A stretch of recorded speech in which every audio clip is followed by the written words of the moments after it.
Hello guys, आप लोग का स्वागत है आपके अपने यूट्यूब चैनल टॉपर सेंट पर। तो सभी बच्चे जल्दी से जुड़ जाएं और अपने दोस्तों को भी शेयर कर दें, सब्सक्राइब कर दें हम लोग, क्योंकि बहुत ही धमाकेदार हम लोग टेस्ट करने वाले हैं। GK GS previous year paper का जो भी क्वेश्चंस इंपॉर्टेंट है वो सारे क्वेश्चंस आपको दिए जा रहे हैं, क्योंकि आपको पता है कि बीएड के एंट्रेंस एग्जाम में प्रीवियस ईयर से बहुत सारे क्वेश्चन आते हैं। तो आप लोग जो है इसको आप जल्दी से चैनल को सब्सक्राइब कर लीजिए जो लोग नए हो, और इसकी पीडीएफ के लिए आप बिल्कुल ना परेशान होइए, वो आपको टेलीग्राम ग्रुप पर मिल जाएगा, लिंक डिस्क्रिप्शन बॉक्स में जाकर अपने ग्रुप में ज्वाइन हो जाइए। तो देर नहीं करेंगे, लेकिन जल्दी से आप पहले इसको शेयर कर दीजिए ताकि ज्यादा से ज्यादा बच्चे जल्दी से जुड़ सकें। चलिए बात करते हैं अपने पहले क्वेश्चन की तरफ। तो माई कंट्री माई लाइफ नामक पुस्तक किसके द्वारा लिखी गई है, या इसके लेखक कौन है, बता दीजिए जल्दी से। बहुत बढ़िया, तो टेंशन ना लीजिए, धमाकेदार क्लासेस स्टार्ट हो चुकी हैं। तो माई कंट्री माई लाइफ जो है ये पुस्तक किसके द्वारा लिखी गई है, तो ये बहुत ही अच्छी पुस्तक है और ये लिखी गई है लाल कृष्ण आडवाणी जी के द्वारा। ठीक है, आपको पता है लाल कृष्ण आडवाणी जी के द्वारा ये पुस्तक लिखी गई है। आगे बढ़ते हैं। बंगाल विभाजन को ब्रिटिश सरकार ने किस वर्ष रद्द कर दिया था? काफी इंपॉर्टेंट क्वेश्चन है। बंगाल विभाजन को ब्रिटिश सरकार ने किस वर्ष रद्द कर दिया? चलिए, बहुत बढ़िया। तो अगर मैं बात करता हूं इस क्वेश्चन के आंसर के बारे में, तो ये हमारा 1911 है। 1911 में जो है लॉर्ड हार्डिंग द्वितीय जो थे वो भारत के वायसराय थे, उन्होंने इसको रद्द करवाया था। अगर बात किया जाए बंगाल का विभाजन कब हुआ था, तो 1905 ईस्वी में इसका विभाजन हुआ था और लॉर्ड कैनिंग ने इसका विभाजन कराया था। यानी वायसराय उस टाइम पर लॉर्ड कैनिंग थे जब बंगाल का विभाजन हुआ था। और रद्द कब किया गया था? 1911 में, और उस टाइम वायसराय थे लॉर्ड हार्डिंग द्वितीय। क्वेश्चन नंबर तीसरा है हम लोगों का कि भारत में पहली बोलती फिल्म कौन सी थी? भारत में पहली बोलती फिल्म कौन सी थी? बहुत बढ़िया क्वेश्चन है ये, आंसर दीजिए सभी लोग। चलिए, तो इसका राइट आंसर हो जाएगा आलम आरा। भारत में पहली बोलती फिल्म थी आलम आरा। उसके बाद हमारा अगला क्वेश्चन है कि नीली क्रांति किससे संबंधित है? देखो, टोटल हम यहां पर 35 क्वेश्चन करने वाले हैं। आप हमको लास्ट में ये अटेम्प्ट अपने बताइएगा जब पूरा टेस्ट खत्म हो जाएगा कि आपके 35 में कितने क्वेश्चन सही गए हैं। जो बच्चे लेट ज्वाइन किए हैं वो अपना पूरा टेस्ट देने के बाद जो शुरू के जो क्वेश्चन बच गए हैं उन क्वेश्चन को भी आप बैक में आकर आप अपना देख सकते हो। चलिए, तो नीली क्रांति किससे संबंधित है? बहुत बढ़िया। तो जो नीली क्रांति होती है ये आपकी संबंधित है जो जलीय जीव होते हैं। जलीय जीव यानी कि मछली के उत्पादन से नीली क्रांति आपकी संबंधित होती है।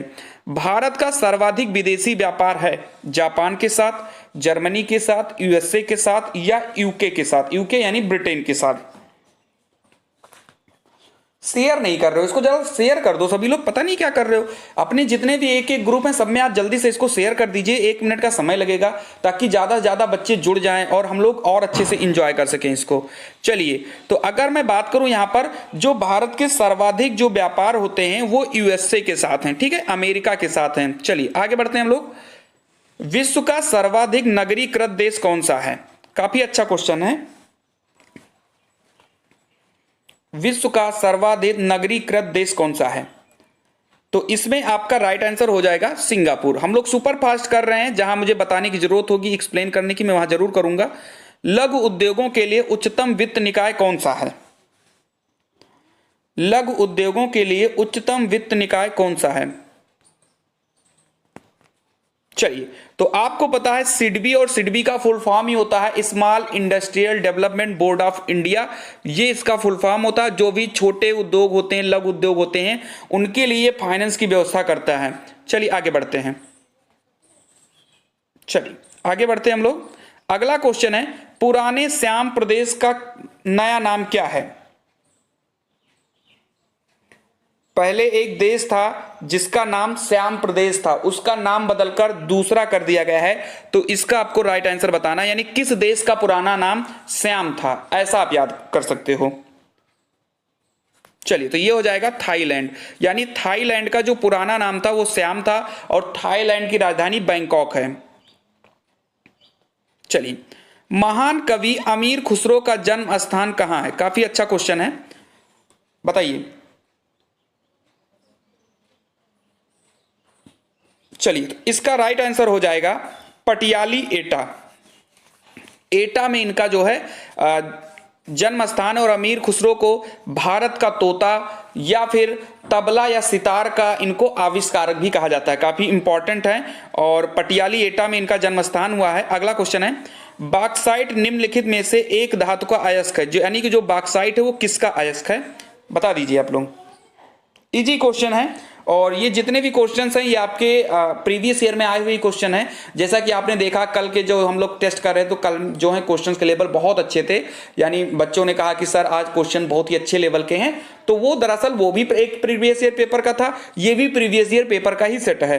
तो इसमें अगर हम राइट आंसर की बात करते हैं तो हमारा राइट आंसर हो जाएगा एल्यूमिनियम, यानी जो बॉक्साइट होता है वो आपका एल्यूमिनियम का अयस्क होता है। आगे बढ़ते हैं, भारतीय संविधान में कितनी अनुसूचियां हैं, ये भी आपके बीएड एंट्रेंस एग्जाम का ही क्वेश्चन है, ठीक है। जैसा कि हम बता रहे हैं तो आप इसको ध्यान से देखिए और लगाइए कि आपके 35 में टोटल कितने क्वेश्चन सही जा रहे हैं। अभी तक आपके क्वेश्चन सही जा रहे होंगे, आगे भी आपके सही जाएंगे। तो भारतीय संविधान में टोटल 12 अनुसूचियां हैं। जब संविधान बना था तब उस टाइम पर 8 अनुसूचियां थी। उसके बाद 1951 में सबसे पहली अनुसूची जोड़ी गई, इसमें 9वीं, ठीक है। चलिए आगे बढ़ते हैं, भारतीय संविधान कब अपनाया गया था, बहुत बढ़िया, भारतीय संविधान को कब अपनाया गया था, चलिए तो इसका राइट आंसर हो जाएगा 26 नवंबर 1949 को, यानी कि जो भारतीय संविधान है वो बनकर 26 नवंबर 1949 को तैयार हो गया था, लेकिन अगर लागू करने की बात होगी तो लागू हुआ था 26 जनवरी 1950 को। अगला क्वेश्चन, एक न्यूक्लियर रिएक्टर में निम्नलिखित में से एक ईंधन के रूप में प्रयोग किया जाता है, यानी कि ऐसा इन्होंने क्वेश्चन में कहा है कि न्यूक्लियर रिएक्टर में किस चीज का प्रयोग ईंधन के रूप में किया जाता है, कोयला का, यूरेनियम का, रेडियम का या डीजल का, बताइए।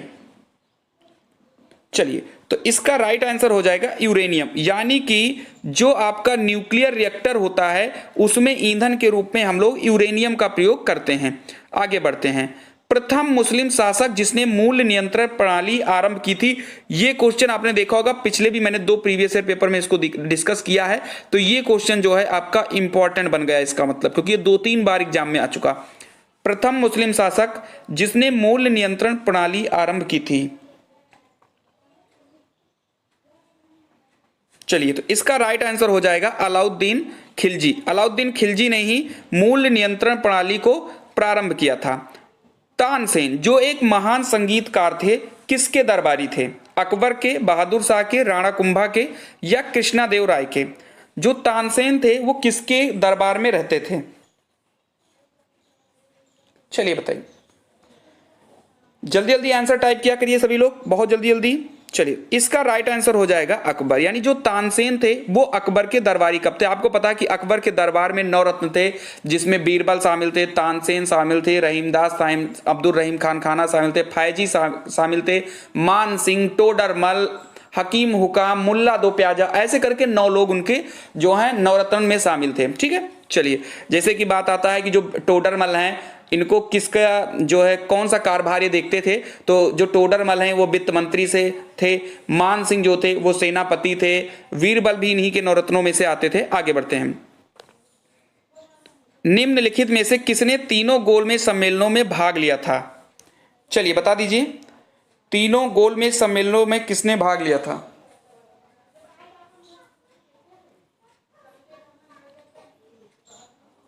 चलिए तो इसका राइट आंसर हो जाएगा डॉक्टर भीमराव अंबेडकर। ये तीनों गोलमेज सम्मेलन में भाग लिए थे, क्लियर है। बाकी एक क्वेश्चन आता है कि महात्मा गांधी किस गोलमेज सम्मेलन में भाग लिए थे, तो उसका राइट आंसर हो जाएगा दूसरे गोलमेज सम्मेलन में।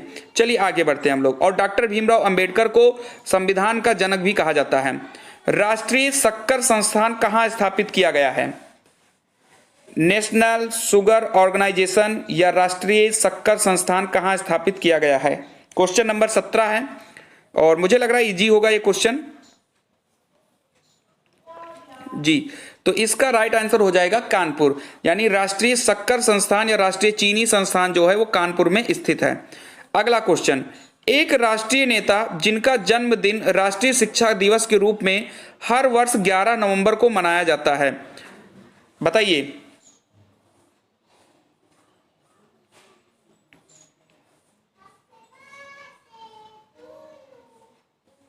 एक राष्ट्रीय नेता जिनका जन्मदिन राष्ट्रीय शिक्षा दिवस के रूप में हर वर्ष 11 नवंबर को मनाया जाता है। तो ये आपका राइट आंसर हो जाएगा मौलाना अबुल कलाम आजाद। राष्ट्रीय शिक्षा दिवस जो है इन्हीं के जन्म दिवस पर 11 नवंबर को मनाया जाता है। आगे बढ़ते हैं। अगला क्वेश्चन जो है, नागार्जुन सागर बांध का निर्माण किस नदी पर किया गया? काफी इजी क्वेश्चन है और काफी इंपॉर्टेंट भी है ये। नागार्जुन सागर बांध का निर्माण किस नदी पर किया गया है? तो इसका राइट आंसर हो जाएगा कृष्णा नदी। ठीक है, नागार्जुन सागर बांध का जो निर्माण है वो कृष्णा नदी पर किया गया है। कांग्रेस अधिवेशन लखनऊ 1916 की अध्यक्षता किसने की थी? देखो, मैं आपको इंडियन नेशनल कांग्रेस की एक अलग से वीडियो लाऊंगा जिसमें किसकी अध्यक्षता किसने की थी, किस किस ईयर में कौन सी अध्यक्षता हुई थी, इसकी मैं अलग से पूरी फुल वीडियो लेकर आऊंगा, क्योंकि 2020 में यहां से एक क्वेश्चन आया था 1907 के अधिवेशन को लेकर। ठीक है, चलिए, तो 1916 की अध्यक्षता की अगर हम बात करें तो इसकी अध्यक्षता की थी अंबिका चरण मजूमदार जी ने।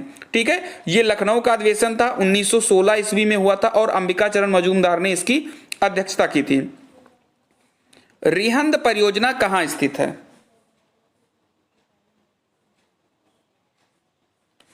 रिहंद परियोजना कहां स्थित है? चलिए, तो इसका राइट आंसर हो जाएगा मिर्जापुर जनपद में। रिहंद परियोजना जो है वो मिर्जापुर में स्थित है। आगे बढ़ते हैं। तंचोई कसीदकारी का विकास कहां हुआ था? तंचोई कसीदाकारी का विकास कहां हुआ था? चलिए, इसका राइट आंसर हो जाएगा वाराणसी। मैं फिर बता दूं, पीडीएफ के लिए आपको टेलीग्राम ग्रुप ज्वाइन करना होगा, आप वहां पर ज्वाइन हो जाइए, आपको पीडीएफ मिल जाएगी। सरफरोशी की तमन्ना अब हमारे दिल में है, देखना है जोर कितना बाजुए कातिल में है। चलिए, कुछ गलत बोल दिया हो तो माफ करना। चलिए आगे देखते हैं। इसमें लिखा है सरफरोशी की तमन्ना अब हमारे दिल में है, यह गीत किसने लिखा है?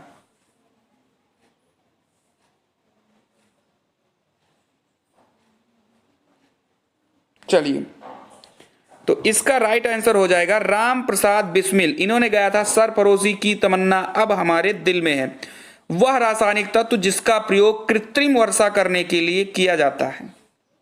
काफी अच्छा क्वेश्चन है। चलिए, तो इसका राइट आंसर हो जाएगा सिल्वर आयोडाइड। ठीक है, वह रासायनिक तत्व जिसका प्रयोग कृत्रिम वर्षा के लिए किया जाता है, सिल्वर आयोडाइड। निम्नलिखित तत्वों में से कौन सा तत्व मानव शरीर में सबसे कठोर तत्व है? बहुत ही इजी क्वेश्चन है और मुझे लगता है आप लोग इसका आंसर दे ले जाएंगे, तो जल्दी जल्दी टाइप करिए इसका आंसर सभी लोग, बहुत ही जल्दी से। सबसे कठोर क्या होता है? हड्डी होता है, इनेमिल होता है, नाखून होता है, या इनमें से कोई नहीं? तो इसका राइट आंसर हो जाएगा इनेमिल। ठीक है, जो इनेमिल होता है ये आपका सबसे कठोर तत्व होता है। कृषिगत आयकर राजस्व स्रोत है केंद्र सरकार का, राज्य सरकार का, क्षेत्रीय प्रशासन का, या केंद्र एवं राज्य सरकार दोनों का? चलिए, तो जो कृषि होता है, ये जो आयकर होता है ये आपका राज्य सरकार का होता है। ठीक है, अगर आपको सेशन अच्छा लग रहा है, आप लोग इतने लोग देख रहे हो लेकिन लाइक अभी नहीं किए हो, तो जल्दी से आप लाइक कर दीजिए। अगर आपको मजा भी आ रहा है क्वेश्चन करने में, क्वेश्चन अच्छे भी लगते हैं आपको, तो आप इसको लाइक जरूर कर दिया करिए। ठीक है, और अगर शेयर हो सके तो प्लीज शेयर कर दिया करिए अपने ग्रुप में इसको। ठीक है, अभ्रक का सर्वाधिक भंडार कहां पर स्थित है?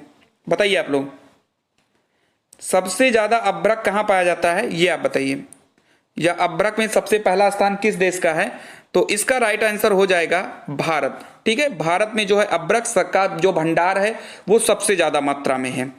चलिए अगला क्वेश्चन, क्वेश्चन नंबर 28 है, यानी अभी 6-7 क्वेश्चन और बचे हैं, टोटल 35 क्वेश्चन हैं। उत्तर प्रदेश का, अब इसके 35 क्वेश्चन के आगे हम लोग कल करेंगे, यानी कि 35 के बाद हम लोग कल करेंगे, और कल जो है रीजनिंग की भी क्लास है।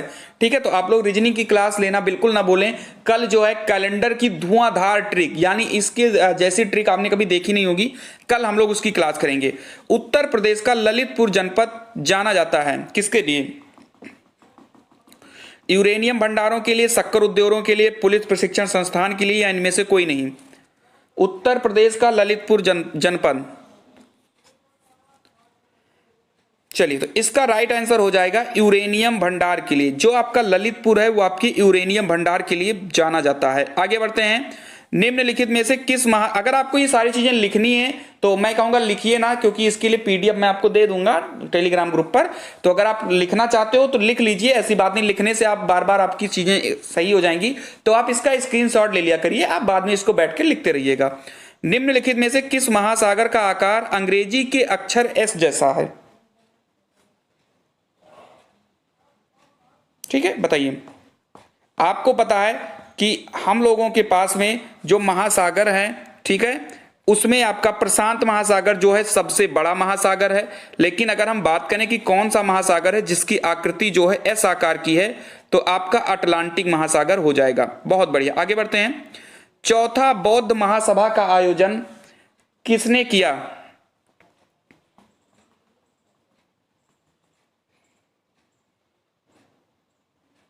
चौथा बौद्ध महासभा का आयोजन किसने किया?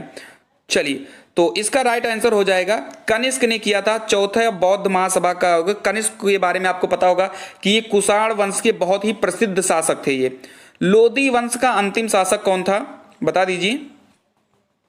क्वेश्चन नंबर 31, 5 क्वेश्चन और बचे हैं, टोटल 35 क्वेश्चन है आज के टेस्ट में। लोदी वंश का अंतिम शासक कौन था? जल्दी से शेयर कर दीजिए अपने दोस्तों को कि आकर वो भी देख लें कि हाँ हम लोग टेस्ट दे रहे हैं या कैसी चीजें हैं। आप लोग इसको शेयर कर दिया करिए।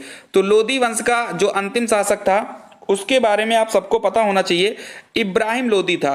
क्योंकि इन्हीं इब्राहिम लोदी से बाबर ने युद्ध किया था, जिसको हम लोग पानीपत के पहले युद्ध की बात करते हैं 1526 ईस्वी में। बाबर ने 1526 ईस्वी में लोदी वंश के अंतिम शासक इब्राहिम लोदी से युद्ध किया था पानीपत के पहले युद्ध में, जिसमें इब्राहिम लोदी हार गए थे और इसी 1526 से मुगल वंश की स्थापना बाबर ने कर दी थी।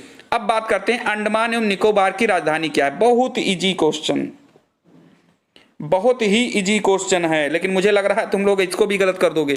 गलत नहीं करना है भाई, बहुत पिटोगे तुम लोग। जल्दी से लिखो, अंडमान एवं निकोबार की राजधानी क्या है? तो इसका राइट आंसर हो जाएगा पोर्ट ब्लेयर। ठीक है, अंडमान निकोबार की राजधानी है पोर्ट ब्लेयर। निम्नलिखित में से कौन इस बात का निर्णय करता है कि कोई विधेयक धन विधेयक है या नहीं? निम्नलिखित में से कौन इस बात का निर्णय करता है कि कोई विधेयक धन विधेयक है या नहीं? तो इसका राइट आंसर हो जाएगा, वो हो जाएगा आपका लोकसभा का अध्यक्ष। आपको पता है कि लोकसभा का अध्यक्ष जो होता है ये निर्णय करता है कि कोई विधेयक धन विधेयक है या नहीं। ठीक है, आगे बढ़ते हैं हम लोग। बार किसकी इकाई है? यानी बार जो है किसका मात्रक है? ऊष्मा का, ताप का, धारा का या वातावरण दाब का? चलिए इसका राइट आंसर हो जाएगा दाब का। तो दाब की जो इकाई होती है वो बार होती है।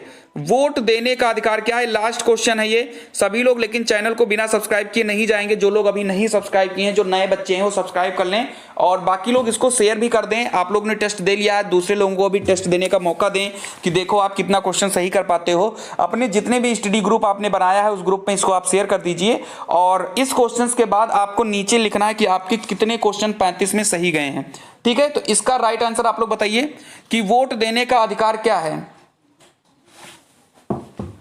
चलिए, तो जो वोट देने का अधिकार है वो एक राजनीतिक अधिकार है। ठीक है, एक राजनीतिक अधिकार है सभी लोगों का वोट देना। तो टोटल हम लोगों ने 35 क्वेश्चन कर लिए हैं। सभी लोग जाने से पहले अपना अटेम्प्ट जरूर लिखें कि सर मेरे 35 में कितने सही है। 25 सही है, 20 सही है, 10 सही है, 30 सही है, जो भी सही है वो सभी लोग तुरंत ही टाइप करना शुरू कर दें कि कितने आपके सही गए हैं आज के टेस्ट में। और नीचे जरूर लिखें कि आज का टेस्ट आपको कैसा लगा, अच्छा है, बुरा है, कैसा लगा। और अगर आप लोग देख लियो वीडियो और भूल गए हो लाइक करना, तो तुरंत आप लाइक कर दीजिए सबसे पहले। और जाते वक्त अपने दोस्तों को भी शेयर करके जाइए कि हम लोग तो टेस्ट दे चुके हैं, अब आपकी बारी है, आप लोग भी टेस्ट दे दीजिए। तो डेली शाम को 7 बजे हम लोग मिलते हैं यहाँ पर क्लास में। और पीडीएफ के लिए आपको टेलीग्राम ग्रुप ज्वाइन करना होगा, जाकर आप लोग वहां पर ज्वाइन हो जाइए।